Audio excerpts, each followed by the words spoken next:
नमस्कार मंडळी. मन धागा धागा जोडते नवा या मालिकेतून घराघरात जाऊन पोहोचलेली अभिनेत्री म्हणजे मयुरी देशमुख.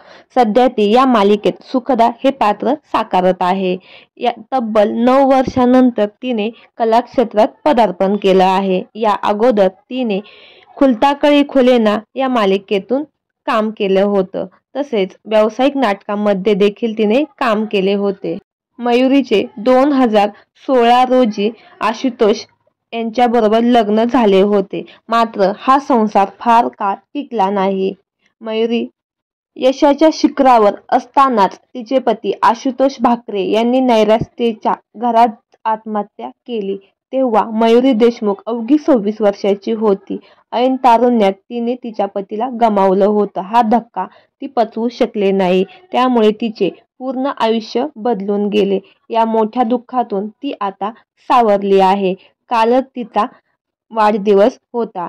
त्या वाढदिवसादिवशी तिला तिचा मित्र दिग्दर्शक नीरज शिरवरकरने तिच्यासाठी एक पोस्ट लिहिली की जी प्रचंड व्हायरल झाली आहे. तो असा लिहितो की जास्त काही नाही, पण मी तुझ्यावर माझा मृत्यू येईपर्यंत प्रेम करणार.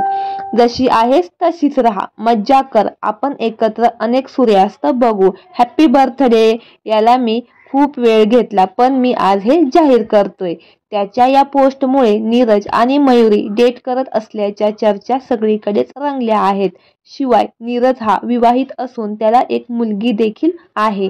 त्यामुळे या पोस्टचा नेमका अर्थ चाहत्यांना कळत नाही. शिवाय या पोस्टवर मयुरी देखील त्याला असा रिप्लाय देते की याला आपण खूपच वेळ घेतला, पण हे मी कायमच जपेन. तर मंडळी, मयुरी देशमुख पुन्हा लग्नबंधनात अडकणार का, यावर तुमचे काय मत आहे हे आम्हाला कमेंट बॉक्समध्ये नक्की कळवा.